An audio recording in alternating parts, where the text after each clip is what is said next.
जीवाला पिंगोरी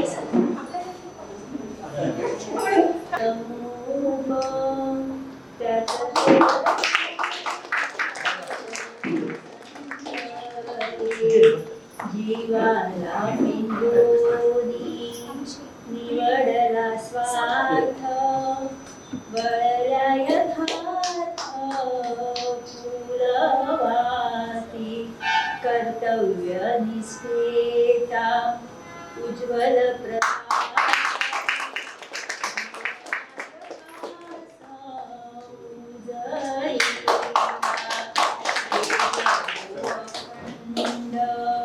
शांत पारित्र्याचा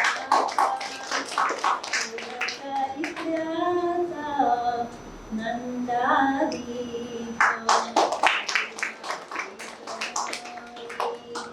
रक्ताचे अमूप त्यात तेल तूप त्यात तेल तूप ओसंडले.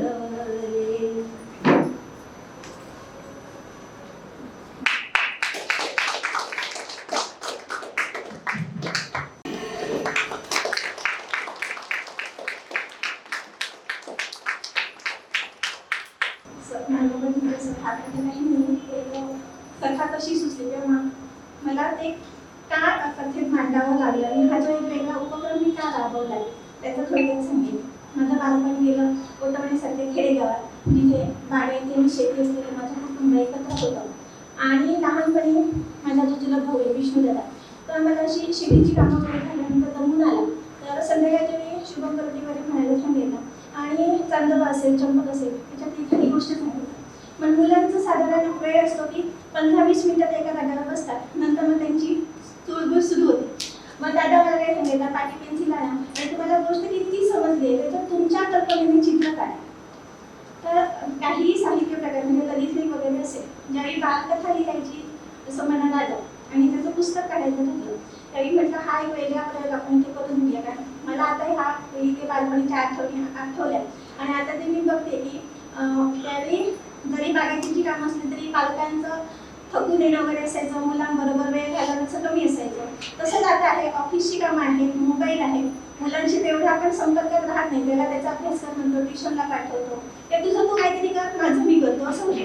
तर पालकांनी आणि मुलांनी एकत्र वेळ कसा घालवते ह्यावर एक थोडंसं एक वेगळा प्रयोग म्हणून हे पुस्तक काढलेलं आहे की त्याच्यात चित्ररंग असली थीम आहे आणि गोष्ट आहे की पालकांनी ती गोष्ट वाचून दाखवा. म्हणजे ज्यांना दादा असतील, ताई असतील, कुठे तुम्ही सुट्टीत गेला असाल तर मोठ्यांनी ती गोष्ट वाचली आणि ते त्यांना जे चित्र रंगवलं तर ती त्याच्या गोष्ट पटकन लक्षात येईल आणि नंतर तो आपल्या पद्धतीनं वेगळं चित्रही त्याच्यात काढू शकतो. असं एक मुलांसाठी तर वेगळ्या बालकथा संग्रह मी आणण्याचा प्रयत्न केला मैत्रिणी प्रकाशनतर्फे. तो तुम्हाला सगळ्यांना आवडेल याची खात्री आहे. मैत्रिणी प्रकाशनचं हे 18वं पुस्तक आहे आणि माझं लेखन म्हणून 6वं पुस्तक.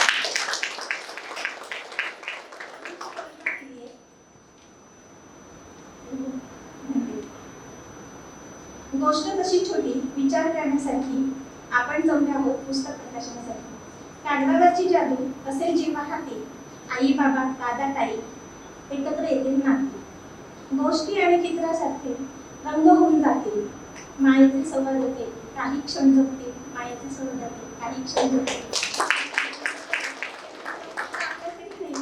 वाढदिवसाला म्हणून गीत देऊ शकता, तर सगळ्यांचं सहकार्य अपेक्षित आहे. आम्ही मी घडलो तुम्ही मी घडाना असं नेहमी त्यांनी पाठराखण करून प्रत्येकाला मला वाटतं पुढे नेण्यासाठी प्रयत्न केल्याचे सावंत सर जे तुम्हा आम्हा सर्वांचे प्रेरणास्थान आहे की त्यांना ऐकावं आणि पुढील जी काही आशा आकांक्षा आहे त्या मनामध्ये प्रज्वलित करणारं असं हे व्यक्तिमत्व नेहमीच गुरुस्थानी राहिलेलं आहे.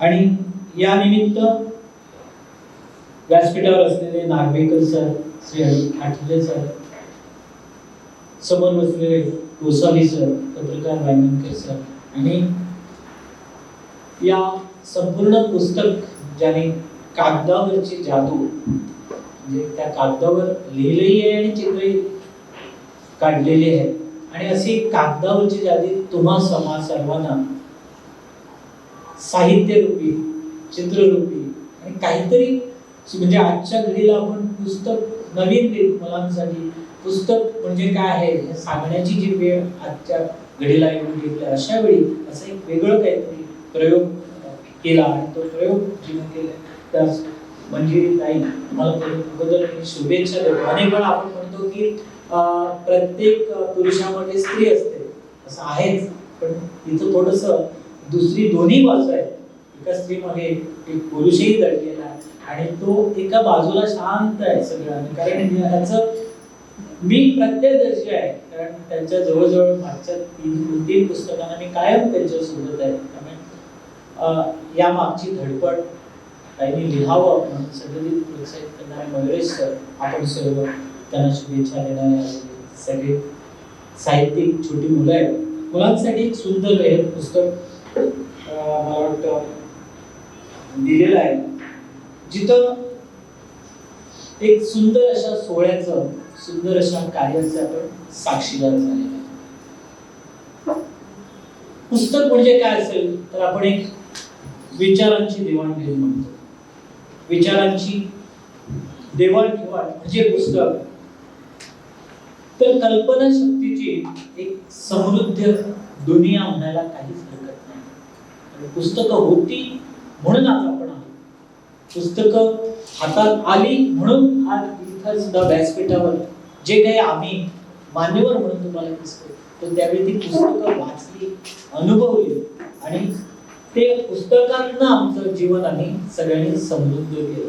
पण आजच्या घडीला खंत वाटणारी स्थिती आहे, याचे तुम्हा प्रत्येकाने आजच्या घडीला अगदी आमचं जे बालपण होतं त्यावेळी आमच्या हातात कधी काही पुस्तक मिळेल काय, ते पुस्तक वाचल, आपण त्या पुस्तकातलं रहस्य शोधेल का, अशी परिस्थिती होती. पण आता डिजिटल युगामध्ये लहान मुलांना पुस्तकं अक्षरशः बसून सांगावे लागतात की बसावं लागतं.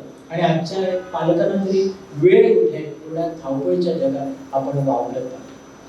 पूर्वीचा काळ म्हणजे ताई म्हणतात की आपण गावाकडनं आले इकडे आणि मग सगळे तर गावाकडे काय होतात तुम्ही म्हणून ते संस्कार तुमच्यामध्ये रुजले आणि ते संस्कार तुमचे त्यावेळी रुजले म्हणून अशा प्रकारची साहित्य कृती तुमच्या हातात घडली. कारण पूर्वीचा जो काळ होता तो मला वाटतं बहुतेक जण अनेक जण अनुभवतील की आपण सगळेजण एकत्र कुटुंब पद्धतीमध्ये वाढलेलो. म्हणजे घरात कुणीतरी ना कुणी काका काकी कुणीतरी किंवा एखादा घर एका बाजूला असलं तरी बाजूची सुद्धा घरं ही आपलीच वाटायची, ते घर सुद्धा आपलेच कुणीतरी असायचे. त्यामुळे घरातनं बाहेर पडल्यानंतर की घरी कोण असेल, मुलं असतील, काय काय असेल याची खंत नव्हती. आज मात्र एका फ्लॅट बंद करून सुद्धा बाहेर पडलो तर चिंता राहते. हा बदल एवढा फार मोठा बदल जगामध्ये झालेला आहे आणि तो स्वीकारणं आपल्या शिवाय आणि पर्याय राहिलेला नाही. आणि अशा परिस्थितीमध्ये त्यावेळी अनेकाकडे अशी करमणूक करायला एकतर घरातली आजी होती किंवा जी कोण वयस्कर होती ती अशा कथा गोष्टी सांगायचे आणि तो वेळ निघून जायचा. आजही मुलांना काही ठिकाणी तर आजी हा म्हणजे अगदी सांगावं लागतं आजी गावाकडे आहे किंवा आजी आणि कुठे राहते.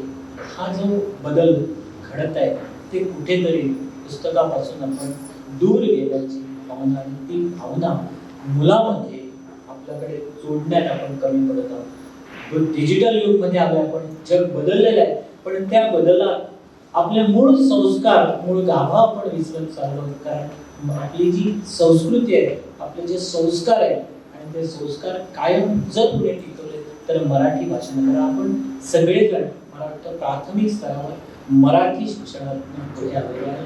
मराठीचे संस्कारच तुम्हा आम्हा सर्वांना मोठे म्हणजे विचारांना मोठे, विचारात आपली प्रगल्भता वाढवण्यात, समृद्ध जीवन समृद्ध करण्यात मराठीचं योगदान मोठं.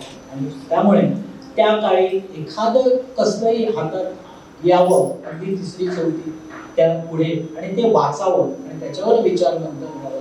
मग गावातील असलेली प्रवचन, कीर्तन ही माध्यमं आपल्याला पोषक असं वातावरण, संस्कार रुजवण्यात मदत होते. आणि आज ही खंत आहे आणि त्या कागदावरची जादू हे खरंच जादूमय पुस्तक आपल्या समोर लेखिकेनं दिलेलं आहे. आणि प्रामुख्यानं या 4 कथा आहेत आणि त्या 4 कथा निवडताना त्याने जो विचार मांडलेला आहे.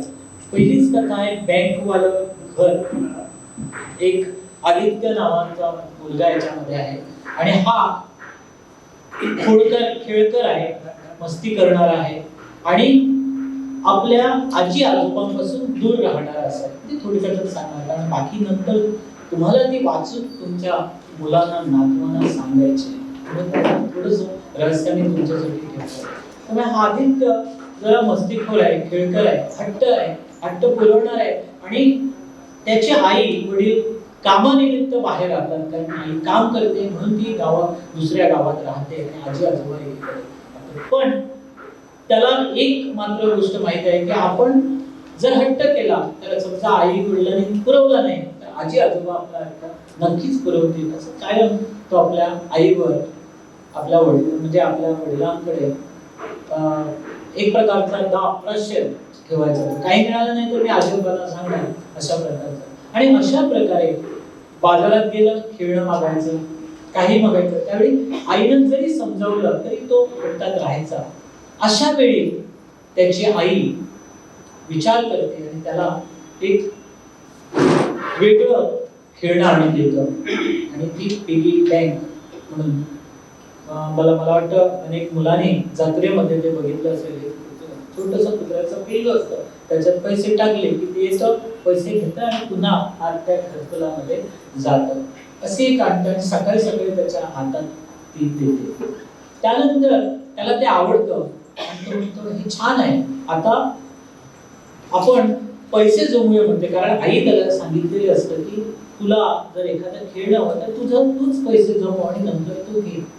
पण या मुलाला ती गोडी लागते, आपणही काहीतरी सांभाळलं पाहिजे आणि जपलं पाहिजे, ते सांभाळून राखलं पाहिजे ह्याचा विचार त्यावेळी आई म्हणजे एखाद्या वेगळ्या प्रवाहात विचार करणं मुलाला सांगते आणि त्यातनं तो मुलगा पैसे जमवतो आणि नंतर म्हणतो की आपण पैसे जमले, त्याचे आजोबाई त्याच्यात आणखी भर घालतात, त्याचं कौतुक करतात की तू छान, आणि ते त्याला ती शाबासकी देतात की तू चांगलं करतोय. आणि तिथनं त्याला वाटतं आपण आता काहीतरी आपल्या पैशातून रंग घ्यावे आणि काय घ्यावं.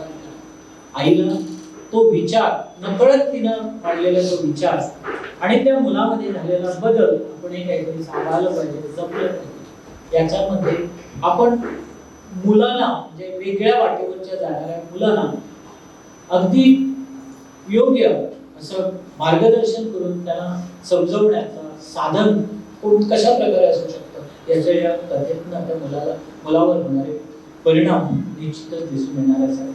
अशा अनेक गोष्टी आहेत. आपण सहज कोणती मुलांना गोष्ट सांगितली तर मुलं ऐकत नाही, पण त्याला आपण जर वेगळं असं विचारलं. आणि पूर्वी मला वाटतं ह्या गोष्टी आजी आजोबा चांगलं व्यवस्थित हाताळायचे. एखाद्या बाबाकडे किंवा आईकडे हट्ट झाला, आम्ही सुद्धा तोच अनुभव घेतलेला, तर आजी आजोबा त्याच्यावर पांघरून घालून चल मी तुला हे करतो. आणि तशा प्रकारची माया किंवा ती जादू आहे ती या कथेत मला दिसली. त्यामुळे ही पहिली कथा मुलांना खूप प्रेरणा देणारी आहे, मुलांना विचार करायला लावणारी आहे. आणि त्याच्यातनं या कथेत म्हणजे या पुस्तकामध्ये कागदावर दुसरी जादू काय असेल तर कथा वाचल्यानंतर त्याच मुलाला चित्र, ते त्यामध्ये दिलेले एक चित्र त्या मुलाने रंगवलं. म्हणजे मुलगा त्याच्यात व्यस्त होतो, कारण कथा ऐकलेली असते आणि त्याप्रमाणे कदाचित त्याची कल्पनाशक्ती वापरून त्याच्यात तो रंग भरतो. यातनं तुमच्या मुलामध्ये असलेले सुप्त गुण, तुमच्या मुलामध्ये असलेलं कौशल्य नकळत दिसून येतं. त्यामुळे एका अर्थानं एक मुलामधलं कौशल्य, मुलामध्ये असलेली कल्पनाशक्ती वाढ होण्यास किंवा त्याच्यामध्ये असलेले गुण शोधण्यास अशा प्रकारचा एक वेगळा प्रयोग निश्चितच चांगला आहे असं मला वाटतं. त्यामुळे या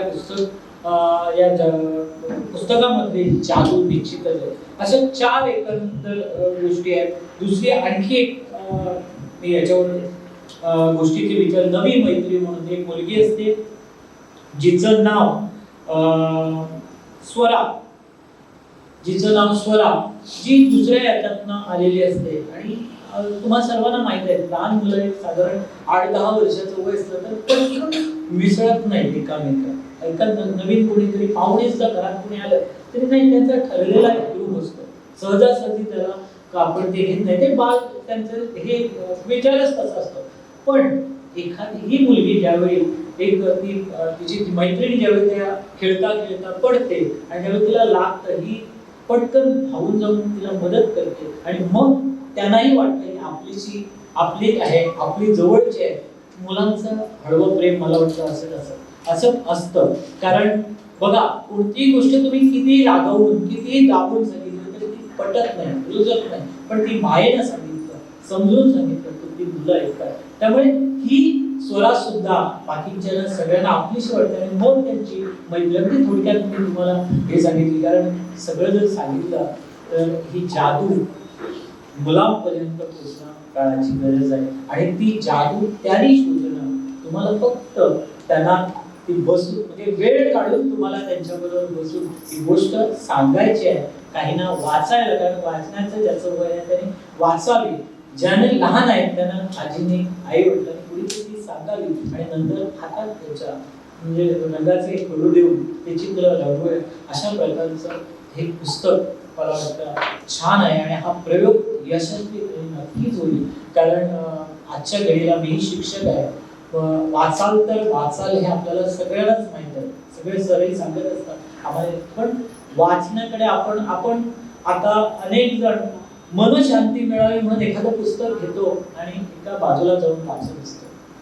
खरं तर ही पुस्तकं घरात असलेल्या लहान मुलांसाठी संस्कार देण्यासाठी आपण त्यांच्या सोबत जर एखादं त्या प्रकारचं पुस्तक वाचलं तर त्याचा स्वतःही मनशांती मिळते आणि आपली जी घडवतोय पिढी त्यांनाही ते मार्गदर्शक ठरू शकतं. त्यामुळे आजच्या घडीला वाचणं ही काळाची गरज आहे. त्यावेळी आम्ही काहीतरी वाचलो म्हणून आज आम्ही इकडे आहोत. त्यामुळे इथं जी मुलं आहेत ते निश्चितच हे पुस्तक आता ते जाहीर झालेलंच आहे. त्यामुळे हे पुस्तक जी कागदावरची जादू आणि तिथं छान असे 4 चिमुकली मुलं तो जादू शोधताना इथं दिसत आहेत. त्यामुळे इथं जमलेली जी छोटी आहे त्याने पुस्तक निश्चितच वाचावं. त्यांच्या पालकांनी ते पुस्तक घेऊन त्यांना वाचायला द्यावं आणि आपणही त्या गोष्टीचा आनंद, त्या गोष्टीमधून दिलेला बोध मला वाटतं आपल्या मुलांना सांगणं काळाची गरज आहे. एकंदर आजचं जग संस्कार अनेक ठिकाणी आपण लुप्त झालोय आणि संस्कार लुप्त झाल्यानंतर आपल्याकडे आज वेळ नाही.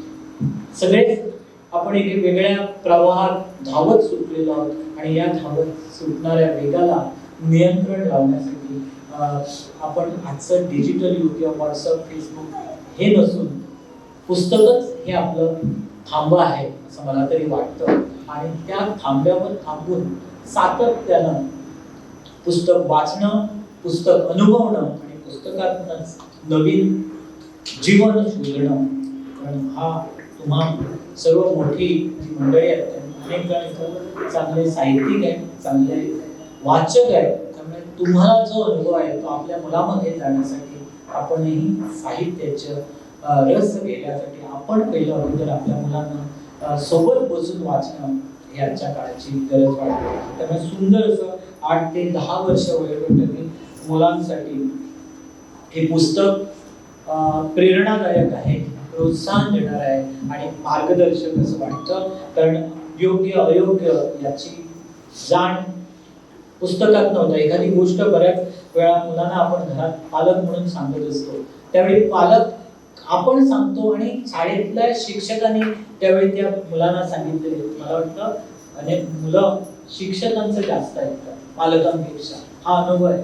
त्यामुळे शिक्षकांनी जर एखादं पुस्तक वाचायला सांगितलं तर घरात पालकांनी ते बसून आज वाचणं म्हणजे मुलासोबत बसणं आणि त्यांना वेळ देणं हेच खऱ्या अर्थानं फार मोठं काम आजच्या घडीला तरी आपण संस्कार शोधताना आपल्याला करावं लागेल. संस्कार हे कारण आपल्या अवतीभोवतीचं जे युग जग जे आहे ते ज्या पद्धतीनं बदलत आहे तो बदल स्वीकारणं आपल्या पर्याय राहिलेला नाही, तो स्वीकारावा लागेल. त्या बदलत्या प्रवाहात आपली मुलं भरकटू नये, वाढू नये यासाठी आता आपल्यालाच वेळ काढून या मुलांसोबत बसणं, या मुलांमधून आपण अनुभवलेले संस्कार रुजवणे आणि त्यांना वेळ देऊनच या एक भविष्य जे आहे ते घडवणं एक पालक एक समाज म्हणून तुम्हा सर्वांचं कर्तव्य राहतं असं मला वाटतं. याहीपेक्षा अनिल सामंत सरांचं मनोगत हे वेगळ्या शैलीचं असेल आणि ते एक वेगळ्या उंचीवर येणार आहे आणि मला वाटतं ते दाखवलं बोलणं सगळे सांगितलं होतं त्या इथं आटोपतं घेतो आणि ताई पुढच्या पुस्तकाची प्रतीक्षा करून आम्ही सर्वजणच थांबतो म्हणजे मी नाही तर आम्ही सगळेजण पुढच्या पुस्तकाचे कारण अशा कागदावरची बाल साहित्य भूमंतका लिहिणारे फार कमी ते चंद्रकांत गावस रमेश बसकर आणि मला वाटतं त्यानंतर बाल साहित्याचा विचार करणाऱ्या आपण आणि आजपर्यंत आपला साहित्य प्रवास पाहिल्यानंतर निश्चितच या पुस्तकात डोकावताना मला ते बालमन आणि ते बाल हे तुमच्या हातामध्ये जादू आहे बाल साहित्यात अधिक भर द्यावा या शुभेच्छा व्यक्त करतो आणि सामंत सरांसारखे ज्येष्ठ सगळे आठवले सरांसारखे असतानाही मला इथं एवढा मान दिला कल्पना नाही मी योग्य आहे की नाही पण हा मान माझ्यासाठी मोठा आहे आणि निश्चितच माझ्यासाठी हा प्रेरणा आहे. सरांचं पुस्तक मला वाटतं एक सूर्यदास पुस्तकाचं चित्र मला काढण्याची संधी मिळाली तर छान नाटक रंगमंचाला नवीन नाटकही मला वाटतं चालेल सरांनाही शुभेच्छा देतो आणि छान धन्यवाद. या सभागृहात आल्यानंतर एका जादू नगरीमध्ये आल्यासारखं वातावरण आहे.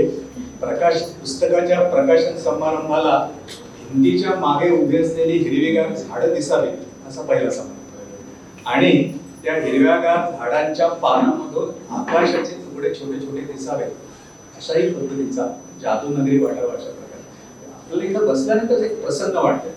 महेश नागवेकर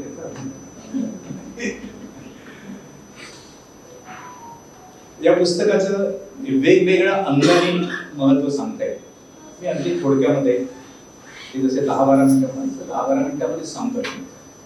एक साहित्य म्हणून या पुस्तकाकडे बघा, कथा बालसाहित्य बालकथा म्हणून या पुस्तकाकडे बघा. 2 या पुस्तकात काय आहे हा एक भाग झाला आणि हे पुस्तक कशासाठी आहे असा दुसरा एक प्रश्न त्याच्याही दृष्टिकोनातून या पुस्तकाकडे बघा. पहिल्यांदा थोडं तुम्ही हे पुस्तक विकत घेऊन वाचवण्यासाठी हे पुस्तकाचा आपल्याला काय उपयोग आहे, मी हे पुस्तक घरी घेऊन मला काय उपयोग आहे, मुलांसाठी आहे असं अनेकांना वाटेल. परंतु हे पुस्तक केवळ मुलांसाठी नाही, मी असं म्हणेन हे मुला इतकंच पालकांसाठी आणि शिक्षकांसाठी आहे. अशा अनेक गोष्टी ज्या आहेत त्या उपयुक्त अशा पालक म्हणून आणि आपल्यासाठी आहे.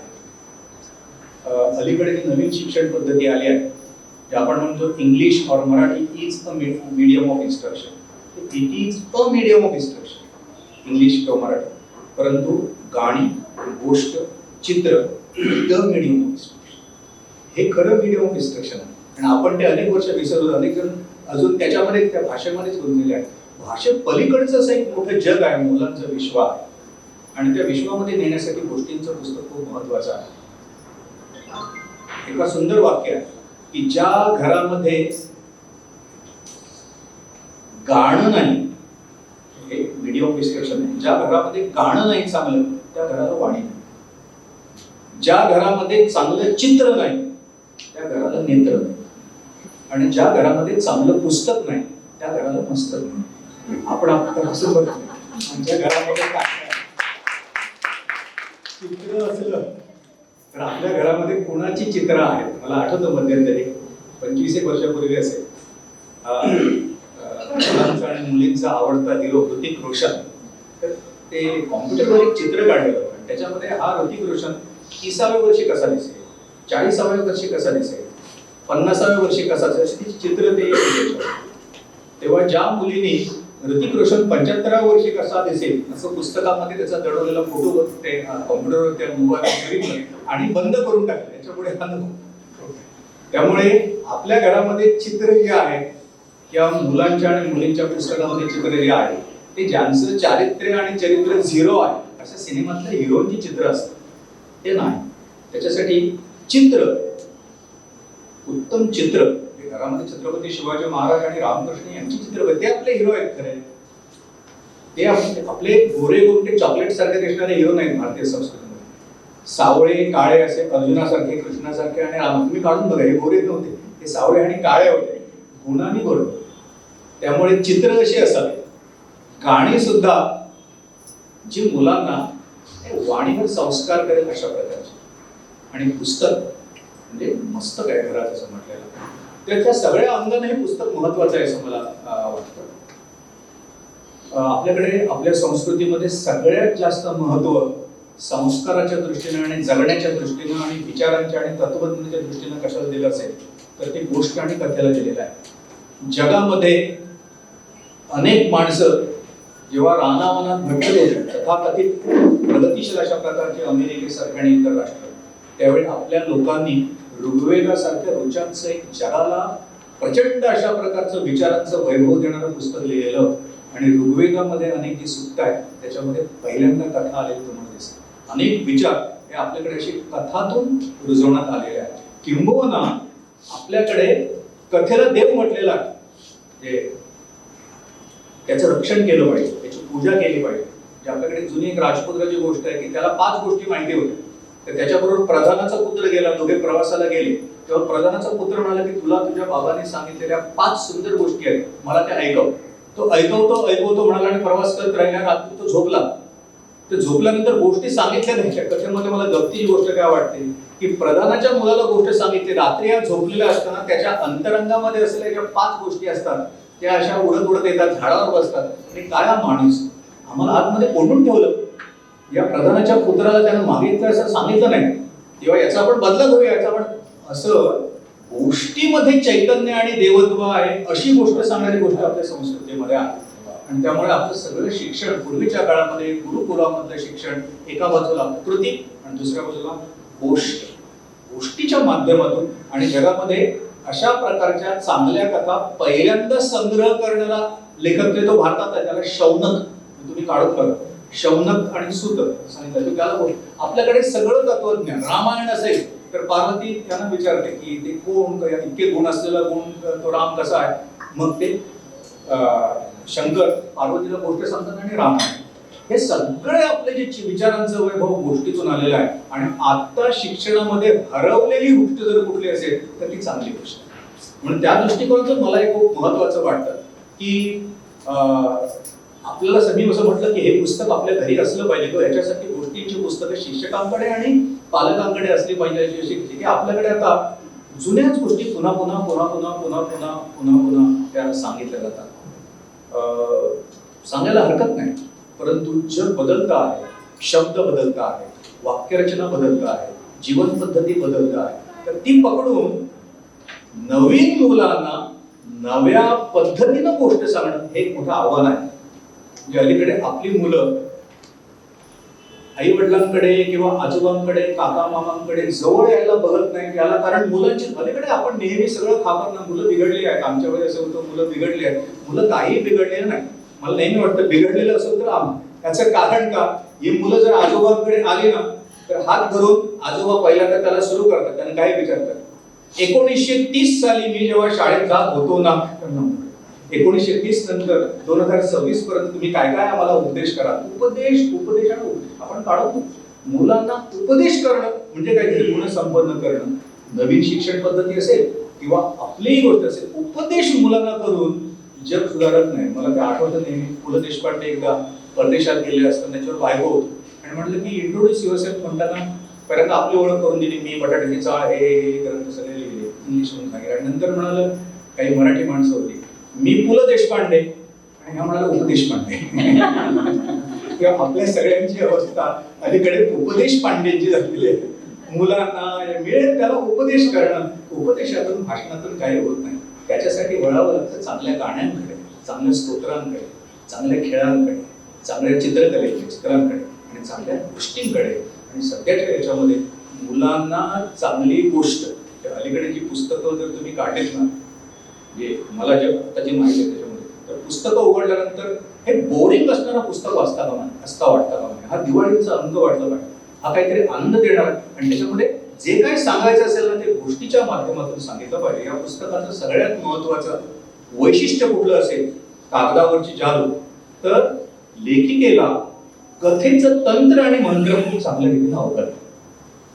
ते कथेचं पहिलं तंत्र काय, या तुम्ही जे पायाभूत स्तरावर आणि जरा पुढे असणाऱ्या चौथीपर्यंतच्या मुलांपर्यंतसाठी या गोष्टी आहेत, पण त्या गोष्टी या पहिल्या तरी आकाराने कमी असतात, आकाराने छोट्या असतात. त्यांना खूप वेळ तुम्ही ते सांगायला गेलात की बिघडतो. त्यांचा स्मरणाचा आणि एकाग्रतेचा स्पॅन कमी असतो, हे लक्षात घेतलं पाहिजे. म्हणून आकाराने कमी आहे एक. दुसरं, तुम्ही जी कथा सांगता आहात त्या कथेमध्ये सुद्धा शब्द बोजड असता कामा नये. उपदेश आणि ती संस्कृत पद्धत मुलांची आत्ताची जी भाषा आहे त्या भाषेमध्ये झालं पाहिजे. तर भाषेच्या दृष्टिकोनातून सुद्धा त्या कथा सुटसुटीत त्याच्यामध्ये आलेल्या. 3, मुलांना तुम्ही सांगत असताना सतत त्यांची जिज्ञासा जागृत ठेवली पाहिजे. पुढे काय होतंय, पुढे काय होतंय, पुढे काय होतंय. म्हणजे ते हिंदी सिनेमा असता कामा नये. मला आठवतं की जुने हिंदी सिनेमा अलीकडे जर आता धुरंधरनं तर कुठे क्रांती अशी करून टाकली, सगळं उलथापालथ करून टाकली, पण त्याच्या पुढचा सिनेमा आम्हाला पाठ असायचा. म्हणजे आमच्या काळात आम्ही जेव्हा कॉलेजमध्ये होतो तेव्हा सिनेमाची स्टोरी पाठ म्हणजे काय, तो आणि ती त्यांचं प्रेम होणार, असं होणार, मध्यंतर होणार, आणि मध्यंतर झाल्यानंतर आम्हाला मुलीच्या बापाचा डायलॉग पाठच असायचा, कारण सगळं असायचं आणि शेवटी ती तिसऱ्या बरोबर जायची. तेव्हा बापाचा डायलॉग असायचा, मैंने तुझे क्यों जन्म दिया, मी तुझा काय जन्म दिला. हे पाठ असलेलं जे गोष्ट सांगत राहतात, कथा सांगत राहतात, ते कोणाला ऐकत नाही. हे मुलांना काहीतरी नवीन सांग, नवीन पद्धतीने सांग. पहिली गोष्ट असेल की शिक्षण आनंददायक असलं पाहिजे. असं भाषणामध्ये कितीदा आपण म्हणतो नवीन शिक्षण पद्धती. पहिली गोष्ट शिक्षण आनंददायक असलं पाहिजे. मग आनंददायक असताना तुम्ही जर गोष्ट मुलांना बोरिंग करणारी सांगायला लागला तर ते काही बरोबर नाही. त्यामुळे पहिली त्यातला जे तंत्र आहे की मुलांना आनंद देणाऱ्या गोष्टी आहेत एक. दुसरं, ही गोष्ट मुलांच्या भावविश्वाशी तारा जोडणारी असली पाहिजे. मुलं ज्या जगामध्ये जगतात त्यांचं जे अनुभव विश्व आहे ते अनुभव विश्व त्या कथेतून आलं पाहिजे.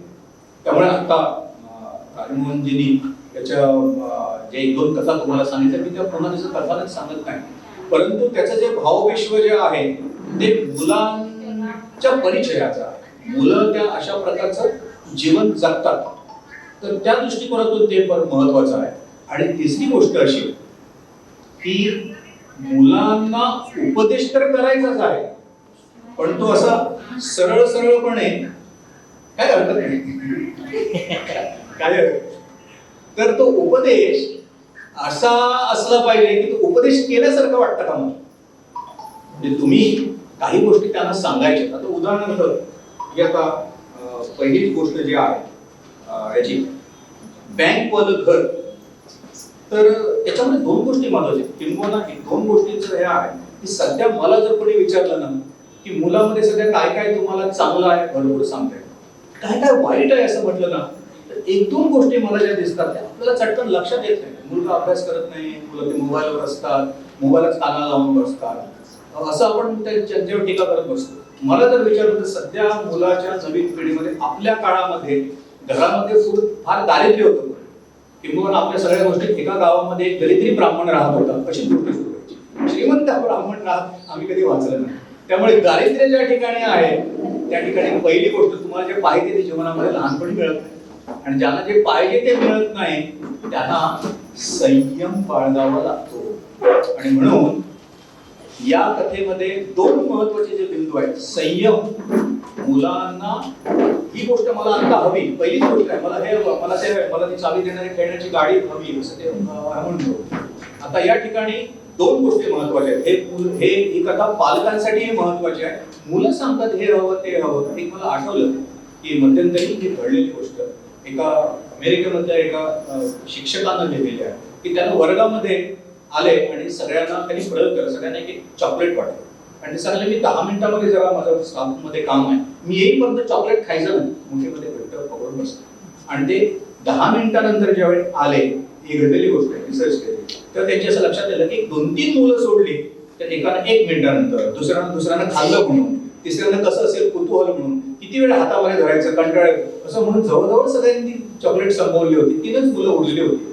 आणखी 25-30 वर्षानंतर यानं ही मुलं कुठे गेली, त्यांनी कुठे नंतर जॉब पकडले, त्यांच्या जीवनामध्ये त्यांनी काय केले याचा अभ्यास केला आणि त्याच्यावर तो रिसर्च मांडला की आज जगामध्ये वेगवेगळ्या क्षेत्रामध्ये, कोण डॉक्टर असेल, इंजिनियर असेल, वकील असेल, त्या क्षेत्रामध्ये टॉपवर पोहोचलेली माणसं जर कुठली असेल तर हे 3-4 व्यक्ती आहेत. आणि मधल्यापासून खालच्या स्तरावर घसरलेली मुलं ज्यांना 10 मिनिटं हातामध्ये चॉकलेट पकडता येत नाही, ते खावंसं वाटतं. आपल्या काळामध्ये आई वडील मागितलेलं देत तसं. तर याच्यामध्ये मला महत्वाची गोष्ट काय वाटते, मुलांना एखादी गोष्ट समजावून सांगायचं असेल तर तू असं कर म्हणून सांगायचं नाही, तर गोष्ट सांगायची. त्यानं तसं केलं. कृष्णानं अर्जुनाला गीता, बाकीच्या सगळ्या धर्मग्रंथामध्ये तो असं वाग, 10 कमांडमेंट्स हे असंच वाग, असंच दे, असं. आपल्याकडे असं नाही, सगळं सांगून जगत नाही. आता तू विचार कर आणि तू ठरव, मी सांगतो त्याप्रमाणे वागायचं की नाही. ही आपली गोष्ट सांगण्याची पद्धत आहे. ही आपली गोष्ट, तू असं वाग म्हटलं तर मुलं नाही अलीकडे वाचायला म्हणा. तर याच्यामध्ये ती त्याला ते खेळणं आणून देते. कशी त्यांनी सांगितलं, कुत्र्याचं कुतूहल असतं त्याच्यामध्ये. ते खेळण्यामध्ये तो पैसे टाकायला लागतो आणि मग त्याला हवं असेल ते खेळणं आहे तर तो विसरतो. की चावी असलेली गाडी तुझी आहे ती तो विसरून जातो. मला खूप महत्वाचं वाटतं, मुलं हे काही मूलतः वाईट नसतात. त्यांना समजूत देताना त्यांना काहीतरी म्हणजे पुस्तकं मुलं वाचत नाही याचं कारण का, वाचण्यामधला आनंदच आपण त्यांना जीवनामध्ये कधी देत नाही. मंजिरी ताईंनी हे जे लिहिलं, कारण त्यांचे बंधू कोणतरी असते, लहानपणाच्या गोष्टी सांगितल्या, त्यातला आनंद त्यांना मिळाला आणि त्याचा काहीतरी जीवनामध्ये मला उपयोग झाला याचा अनुभव आला म्हणून हे लिहिलं. मुलांना जर आपण शिक्षक जर चांगल्या प्रकारे गोष्टी सांगितल्या नाही, मी अनेकदा शिशुवाटिकेमध्ये किंवा बालवाडी याच्यामध्ये गेलो प्रायमरीमध्ये, तर ते काही केलं ते निरीक्षण वगैरे काही बघत नाही. म्हणतात की या मुलांना किती गाणी म्हणता येतात, एक 15 गाणी म्हणता येतात का, धड धड धड धड, एक 5-10 गोष्टी सांगता येतात का, धड धड धड धड धड धड. हेच इन्स्पेक्शन आहे खरं मला असं वाटतं. चित्र काढता येतात का, काही मुलांनी काढलेली चित्र दाखव, बाकी काही विचारण्याची गरज नाही. या आता जे नवीन शिक्षण पद्धती आलेल्या आहेत त्याच्यामध्ये 5 अभ्यासाची क्षेत्र आहेत, त्याला आपण पंचकोश असं म्हणतो. 5 अभ्यासाचे क्षेत्र, 13 करिक्युलर गोल्स आणि 68 क्षमता आहेत. आणि गेली अनेक वर्ष मी प्रशिक्षण वर्गामध्ये बघतोय, मी तेच सांगतोय पुन्हा पुन्हा सांगतो. इकडे गीताने बसले माझ्यावर काम करणारे आणि ती आहे संतोषी आहे, तेच सांगतोय, पण काही बदल दिसत नाही. याचं कारण का, त्याचं कारण आपल्याकडे तत्वज्ञान खूप झालेलं आहे. ते तत्वज्ञान जमिनीवर उतरत नाही. म्हणजे नव्या शिक्षण पद्धतीमध्ये हे या 68 क्षमता जर व्हायचं असेल तर त्याच्यासाठी कृती काय केलं पाहिजे, तर हे पुस्तक त्या दृष्टीने काम महत्वाचं आहे. चांगल्या गोष्टी मुलांना सांगितल्या पाहिजे शिक्षकाने आणि पालकाने, आणि त्या सांगितल्यानंतर त्याच्यामधला एक कुतूहल जागवून, मुलांचा इंटरेस्ट जागवून त्यांनी त्या नंतर वाचल्या पाहिजे. हे महत्वाचं आहे. त्या दृष्टिकोनातून नव्या गोष्टींची पुस्तकं या स्तरावरच्या मुलासाठी येणं खूप आवश्यक आहे. त्या दृष्टीने यांनी खूप महत्वाचं काम केलेलं आहे की आज अशा प्रकारच्या गोष्टी या वयोगटासाठी फारशा आपल्याला मिळत नाही. ते इंग्लिशमध्ये अनेक भांडार आपल्याला मिळतो वेगवेगळ्या स्तरावर. मराठीमध्ये विशेषतः गोव्यामध्ये अशा प्रकारची पुस्तकं जी तयार करण्याची गरज होती ती काही अंशात असेल ना, त्याची सुरुवात त्यांनी केलेली आहे. एक झालं. दुसरी सगळ्यात महत्वाची गोष्ट म्हणजे आपण ज्याला म्हणतो की इंडिया सेंट्रिक एज्युकेशन आणि मेंदूशास्त्र आधारित शिक्षणाचं हे नवीन आलेलं आहे. ते इंडिया सेंट्रिक एज्युकेशन म्हणजे काय, जीवन मूल्यांचं शिक्षण. तर याच्यामध्ये पहिल्या गोष्टीमध्ये कसं आहे की तू जरा संयम कर आणि त्याला एक चांगली सवय, बचत करण्याची सवय, 2 मूल्य जीवन मूल्य आहेत की संयम मी जरा बाळगला पाहिजे. आणि दुसरं, मला माझ्या जीवनामध्ये चांगल्या गोष्टींचा संग्रह करणं. तर ती बँक असेल, पण नाणं नुसतं नाही, जीवनाचं गाणं गाण्यासाठी नाणी नुसती उपयोगाची नाही, अनेक गोष्टी उपयोगाच्या आहेत. मग त्या पुढच्या कथामध्ये आता दुसरी एक फार सुंदर कथा आहे, ती जशी मुलांसाठी आहे तशी पालकांसाठी आणि शिक्षकांसाठी आहे. ती एक परी दाखवलेली आहे, मला वाटतं ॲना असं एक नाव. आणि त्या परीचा एक पंख जो आहे तो कुठेतरी भिंतीला कशाला तरी लागून खरचटतो आणि फाटतो. त्याचा पंख फाटल्यानंतर मी ज्यावेळी कथा वाचले ना, तर तिच्या लक्षात आलं गेलं माहित नाही, पण मी एका दिव्यांग मुलाच्या शाळेमध्ये काम करतो. आस्था नावाचं जे आपल्या म्हापशाला जे शाळा आहे, आणि तुम्हाला खरंच सांगतो, ज्या आपल्यासारख्या पालकांनी कधीतरी ऑटिस्टिक मुलं जे आहेत ना, त्यांच्या जरा पालकांची दुःख बघितली पाहिजे. काय आहे, आणि पालकासमोर प्रश्न या ना, म्हणजे माझ्या नातेवाईकाचा एक मुलगा मी बघितलेला आहे जो बोलू शकत नाही. त्यांना घरी 5 मिनिटं शांत बसता येत नाही, कारण हा तो ओढत राहतो, हे करत राहतो, तो धावत राहतो. त्याला कुठे प्रवासाला, तुम्ही कल्पना करा की तुमच्या आयुष्यामध्ये आई वडील म्हणून तुम्ही बाकी काही सहन करू शकत, 1 मिनिट तुम्हाला शांतता मिळू शकत नाही. पालकांसमोरचा हा प्रश्न आहे की अशा प्रकारच्या दिव्यांग मुलांसमोर पालकांनी वागायचं कसं आणि जगायचं कसं, हे झालं अगदी त्याला म्हणून खूप मोठं अशा प्रकारचं दुःख. त्याच्या पलीकडे आपल्या घरामध्ये आपली मुलं नाहीत का, जरा काहीतरी थोडंसं वेगळं आहे, जरा काहीतरी त्याच्यामध्ये व्यंग त्याच्यामध्ये आहे, अशा मुलांची कसं वागायचं किंवा दुर्गुण त्याच्यामध्ये एखादा त्याच्यामध्ये आहे. तर इथं त्यांनी काय दाखवलं, तर ती जी ॲना आहे ती ॲनाला एक तो आरशाचा तुकडा असा मिळतो आणि ती त्या आरशाच्या तुकड्यात बघितल्यानंतर तिला असं दिसतं की आपला तो पंख आहे ना तो सुंदर झालेला. मला ही कल्पना खूप आवडते. खलील जिब्रानचं फार सुंदर वाक्य आहे की तुम्हाला जिथं व्यंग दिसतं ना ते बघत राहा आणि किती बघत राहा, ते सुंदर होईपर्यंत बघत राहा, असं जर म्हणणार. याचा अर्थ काय आहे की तो आरसा दाखवलेला नाही, तो आरसा अंतरंग आहे. माझ्या आतमध्ये काहीतरी सुंदर आणि मी सुंदर आहे, जग मला काही म्हणून, तर ते बाकीच्या मैत्रिणी तिला खेळायला वगैरे घेत नाही, आपल्या याच्यामध्ये घेत नाही.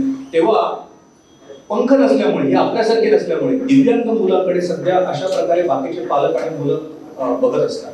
तर त्याचं त्याला जे ते माडगुळकरांचं गाणं आहे, एका तळ्यात होती बदके होते रूप वेडे पिल्लू तयार एक कर्ण वगैरे आपण गोष्ट ती वाचतो की त्याच्यातलं सौंदर्य आणि त्याचं सामर्थ्य आहे ते कुठेतरी दाखवणं आवश्यक आहे. तर ह्या मुलीला तो मंत्र सापडतो की आरशात बघितल्यानंतर मी सुंदर दिसते आणि मग तिला कॉन्फिडन्स येतो, मग ती अभ्यास करायला लागते, इतर सगळ्या मुलींपेक्षा ती हे व्हायला लागते आणि मग तिच्याशी इतर सगळेजण मैत्री करायला लागतात.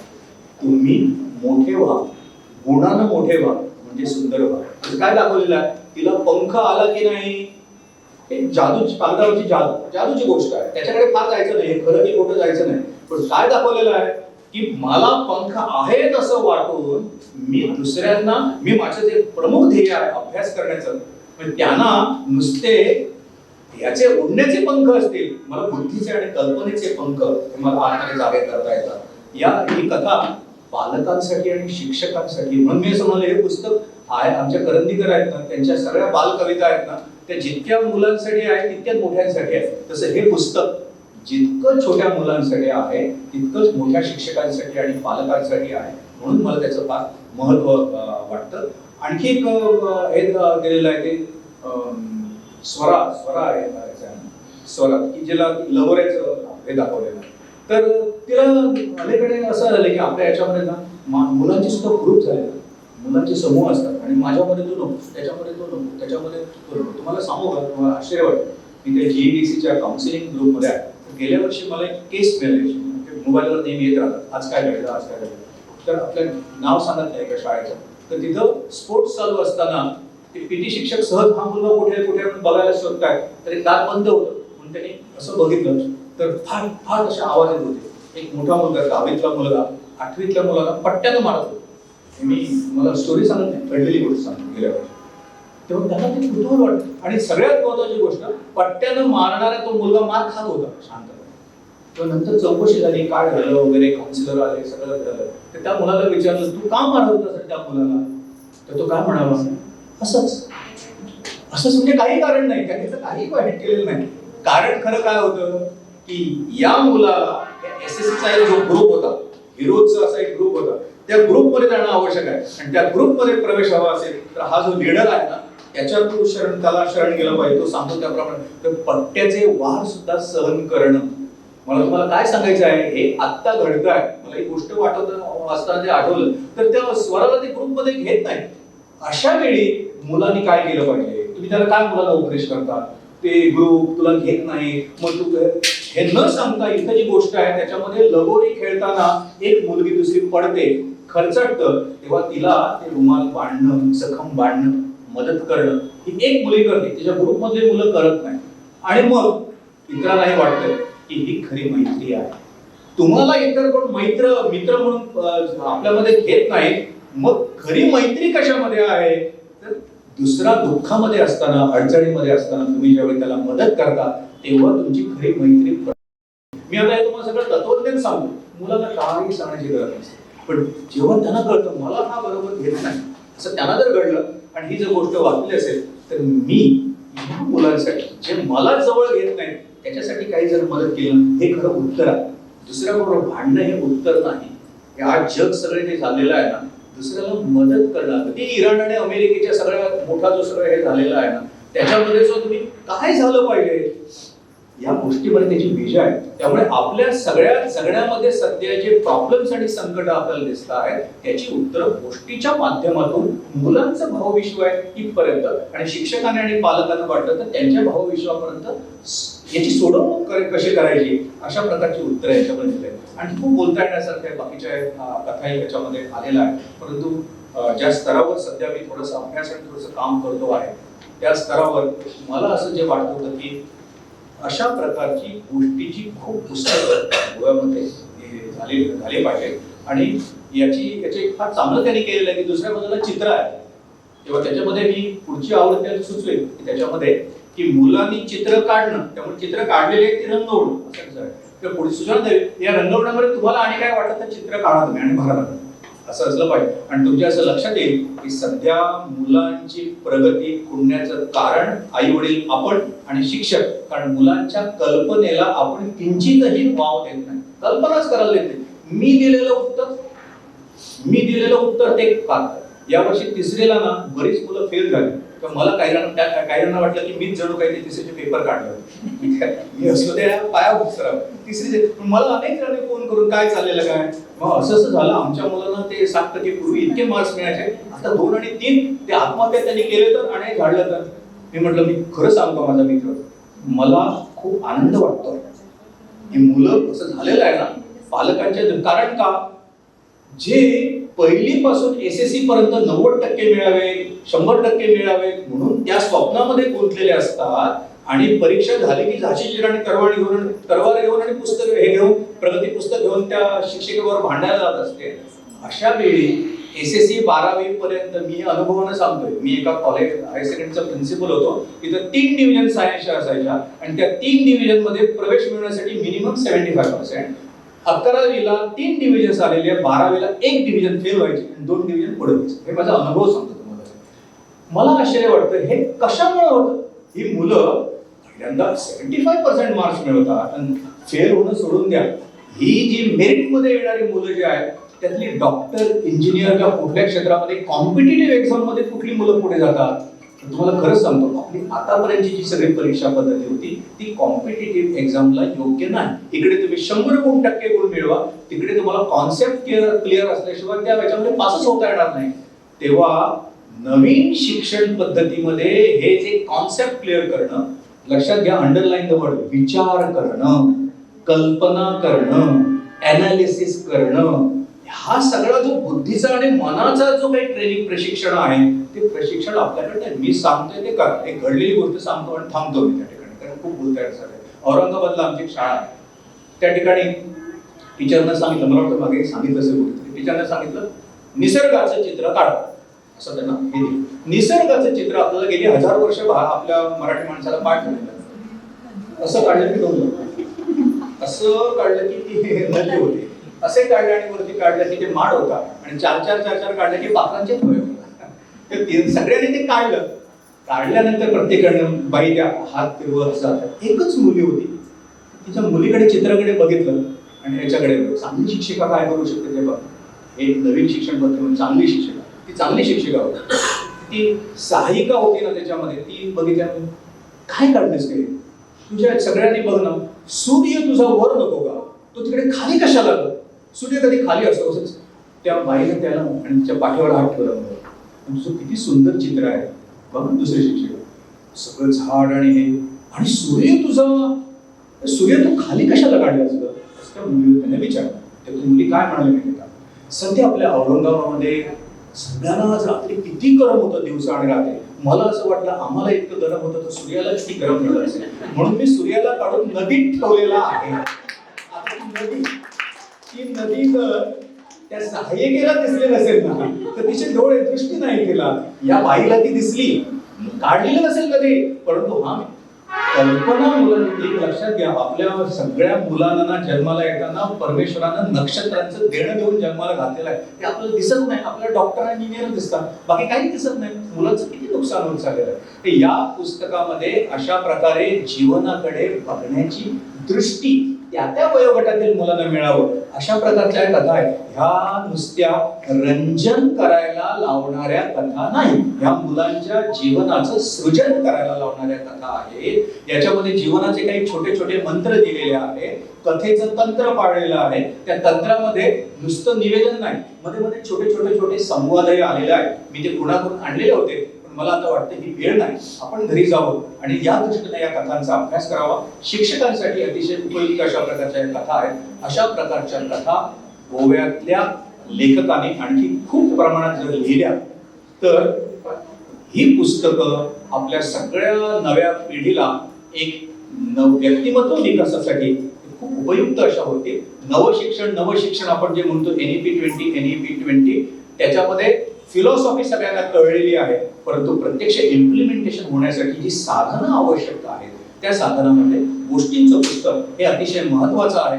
मी मंजिरी वाटवे यांचं अभिनंदन करतो. अभिनंदन अशासाठी की गोव्यामध्ये 40 वर्षाचा माझा अनुभव असा की गोव्यातले साहित्यिक साधारण 1 किंवा 2 पुस्तकं झाल्यानंतर म्हातारे तरी होतात किंवा ते विजून तरी जातात, परंतु हे दोघेही जण म्हणजे मला फार हेवा वाटतो की एरवी बायको आपल्याकडे मला साडीला पैसे द्या म्हणतात, या पुस्तकाला पैसे द्या म्हणत असते, तेव्हा हे फार चांगलं आहे. असं घरामध्ये ज्या घडत असेल की नवरा ही यजमानही लिहित आहेत कादंबरी आणि इतर सगळं, आणि याही वेगळ्या पद्धतीने लिहित आहेत. त्यांच्या मागच्याही पुस्तका मी होतो आठवडींच्या डोळ्यावर, तेव्हा ते लिहिल्यानंतर पुन्हा तेच नाही, आता पुन्हा त्या कथेकडे वळले असते.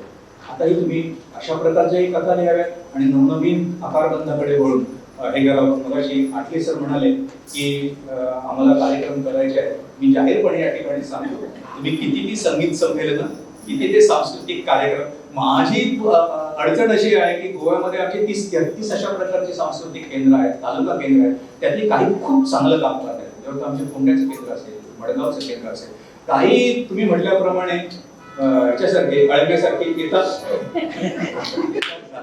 तर तुम्ही अध्यक्ष आहात आणि ही सगळी मंडळी जी आहे आणि विशेषतः आज जी मंडळी मुद्दाम आलेली मला दिसत आहे, मी प्रत्येकाचं काही नाव घेत नाही, त्यांना जरा ओढून चांगले कार्यक्रम करावे. त्याच्यासाठीच तर आपण सगळेजण मराठी अकादमीचे काही अशी दूर बसलेली काही नाही, आणि परवरीचं केंद्र आपल्या गोव्यामध्ये आदर्श केंद्र व्हावं ती होण्याची शक्यता.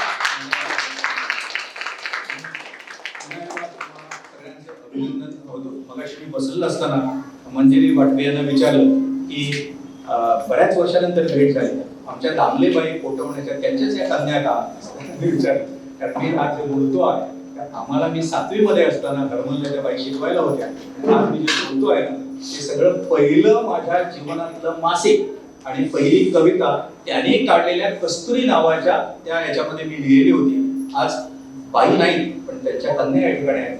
आठवणी माझ्या. स्पर्धा म्हटलं की परीक्षण हे आलंच, तर ह्या स्पर्धेसाठी ज्यांनी परीक्षण केलं अशा शिक्षिका इथे आमच्याकडे उपस्थित आहेत, तर त्यांनाही पुष्प आणि मानधन देऊन त्यांचं स्वागत करावं असं मी सौ वंदिता शिरोडकर यांनी यायचं.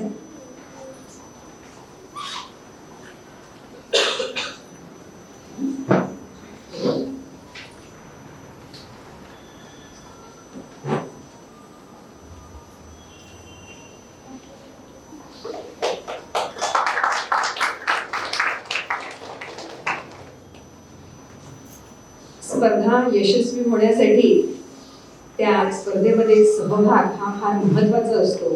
सध्याचा परीक्षेचा काळ आहे आणि शिक्षक आपल्या कामामध्ये अतिशय व्यग्र आहेत, तर त्यामधून सुद्धा आमच्या संस्थेने जी विनंती केली त्याला मान देऊन आमच्या शिक्षकांनी इथे महत्त्वाचं योगदान दिलेलं आहे. तर या ठिकाणी उपस्थित असलेले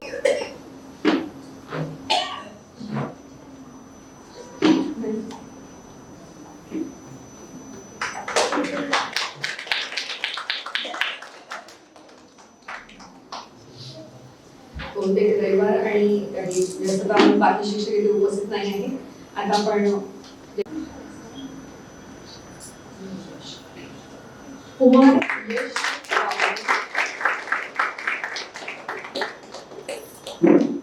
यश गावकर उपस्थित आहे. याला उत्तेजनार्थ प्रथम पारितोषिक प्राप्त झालेलं आहे. बहुतेक आज आलेला नाही येतो. तृतीय पारितोषिक शिल्पी कुमारी. शिल्पी कुमारीला तृतीय पारितोषिक प्राप्त झालेलं आहे.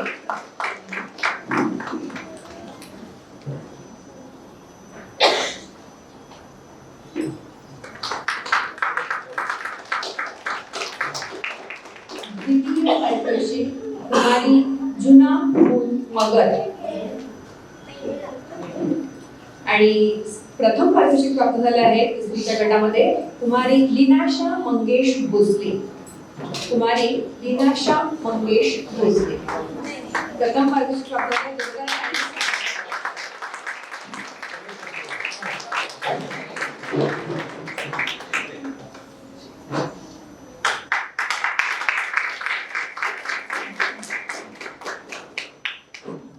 यानंतर चौथीच्या गटातील विद्यार्थी त्यात उत्तेजनार्थ द्वितीय पारितोषिक प्राप्त झाले आहे हर्षिता मोहिते.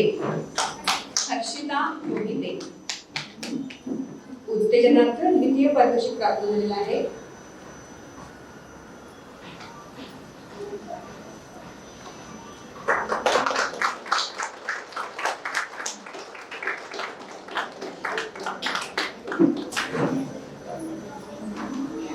यानंतरचं बक्षीस वितरण राजमोहन शेट्टे सरांना विनंती करते त्यांनी करावं. उत्तेजनार्थ प्रथम पारितोषिक प्राप्त झालेलं आहे खुशी मासी. उपस्थित आहे खुशी नाही. तृतीय पारितोषिक करण सिंग. तृतीय पारितोषिक चौथीच्या गटात प्राप्त झालेलं आहे करण सिंग.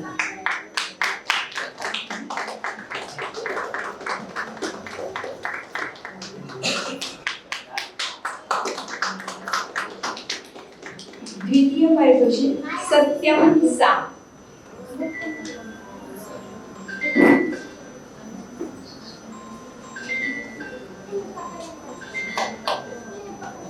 द्वितीय पारितोषिक सत्यम.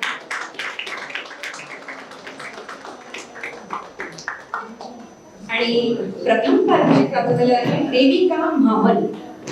देविका म्हामल चौथीच्या गटात या विद्यार्थ्यांना प्रथम पारितोषिक प्राप्त झालेलं आहे.